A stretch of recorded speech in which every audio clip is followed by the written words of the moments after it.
It's another rainy day in beautiful downtown Chilliwack, British Columbia. We're here to show you the inner workings of Chilliwack Bowls of Hope. The rain is typical of Chilliwack, but doesn't stop the many volunteers, organizers, board members, and our corporate sponsors from doing what they do to support Chilliwack Bowls of Hope. It's our aim with this video to show you a day in the life of Chilliwack Bowls of Hope from the beginning to the end, and what makes this great organization run. So it does indeed take a village to raise a child, and we're going to show you how Chilliwack Bowls of Hope helps to do that.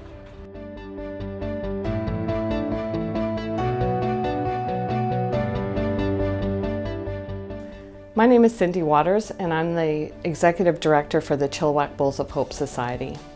I first became involved with the organization about 9 years ago when I came on board to deliver soup. I was really thrilled to find myself involved with people that are very passionate about helping children in our community. My name is Shelby Daze. I'm the program coordinator at Bowls of Hope. So I take care of volunteers. I schedule them for their deliveries, for veggie chopping. I also am the primary contact for the schools, so I do school visits quite often. I organize the fire department visits, Chiefs visits, Huskers visits. 12 years ago we started 17 sandwiches in one local school, and just last month we served our 1 millionth bowl of soup to the kids in our community. It's something else to sit back and think that every day we're feeding 700 kids. We feel that we're at the pinnacle of our program, and now moving forward, the idea is to start reducing the numbers. And the ultimate goal would be one day to say we have to close the program down because there's no more kids that need our food.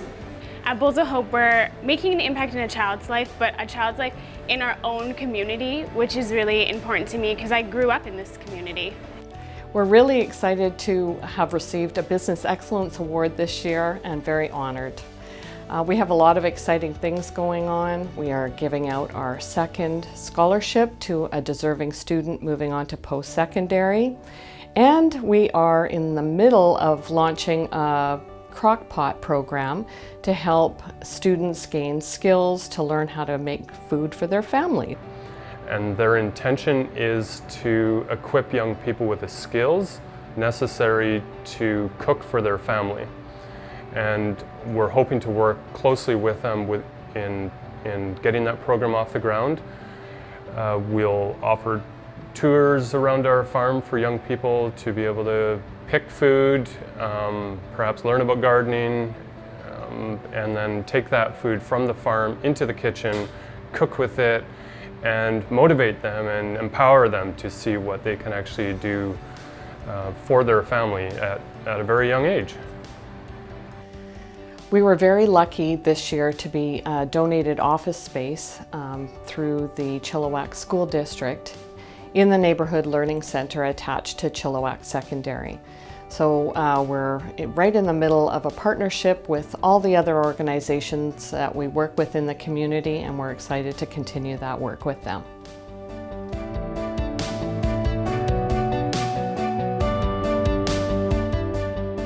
With respect to where are we going and what we're doing, we're really excited about moving forward.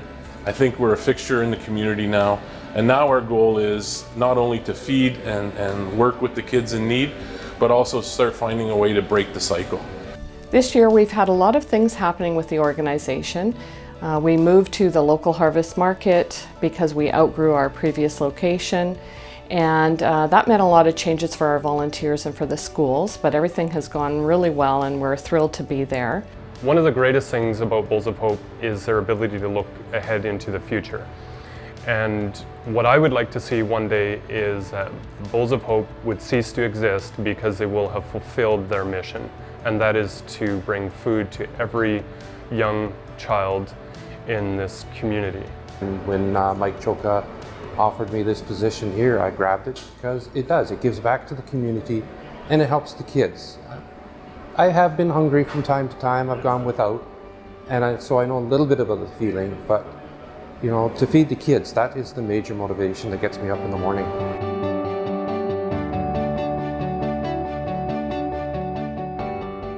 What happens is a lot of these kids, they come to school and they don't want to voice the fact that they're hungry. So they go through a lot of different behaviors, and we're wondering what's going on. and they don't want to say anything to us. So I say, "Are you okay?" And they say, "No, my stomach doesn't feel good." They're really focused on the fact that they need to eat.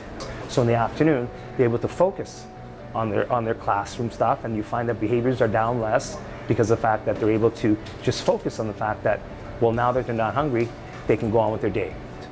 And food to them is a start of life. And without food, these kids could not do anything. Myself, if I don't eat in the morning, I can't function. With these kids, the moment they have something in their stomach, all issues of anxiety is lessened. The staff work around become more understanding what's happening to them, because now we're able to focus on the real problem. And without the food, if we don't have that, we do have problems. These kids can be fed, and that's now on our back list. And now we can move forward.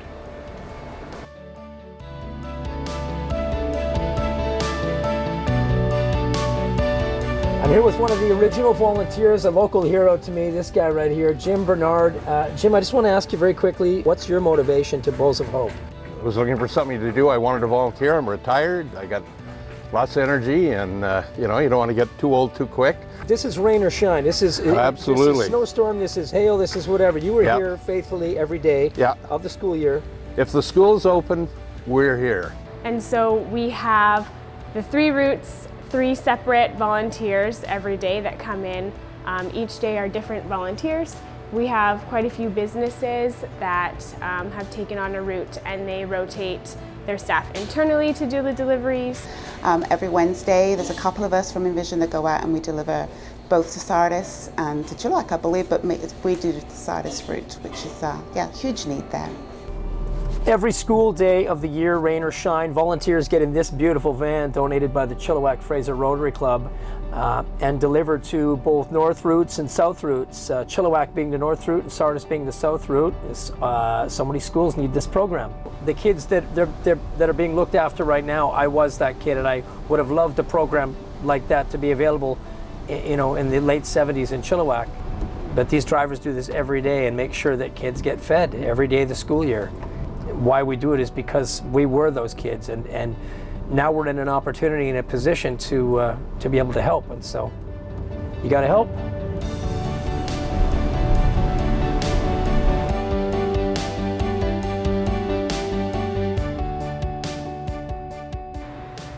We support Bowls of Hope because it's unthinkable in this day and age that there are people in this place in the world, in Chilliwack, one of the most fertile valleys in the world, where we have young people that are going hungry, despite the incredible wealth that we have around here. And so we, as part of our mission to bring good food to the people of this town, obviously our greatest ambition is to bring food to the most vulnerable, and that's the kids who are coming to school without a proper lunch, or without a lunch at all.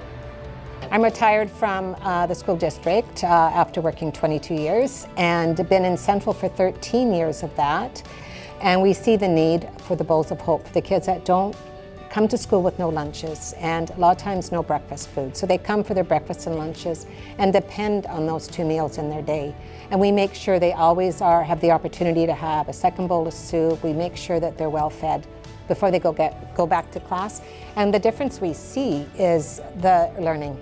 The kids are more focused, they're not so tired, they're fed, they're fueled, they can do their work better, more alert. I wanted to see how this worked, for how many schools were involved. Been to the kitchen to see how the soups are made. Could not believe what's involved with this, to make these meals for these kids and get them bowled and get them sent to all the schools, and the volunteers that are involved in all this as well.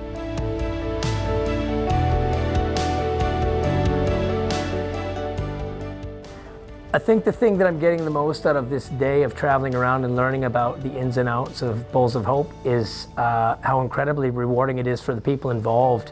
The giving is far better than the getting for the people that are doing the volunteering. And as the people are speaking, the biggest thing I'm getting from it is, most importantly for the kids, is food equals focus. With a full stomach, they're focused. And I can speak for myself as an adult. If I don't get breakfast, or lunch, I'm not the same person. So you can imagine a kid maybe being too proud. I know when I was young, coming to this school, to Central School, I would not have approached any adult and said I'm hungry or I need food, but they do that. It's proactive.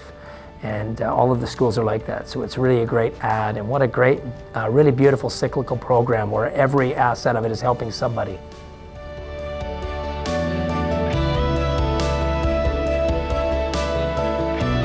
It is a program where, it is incredibly reliable. We have it delivered on time every day.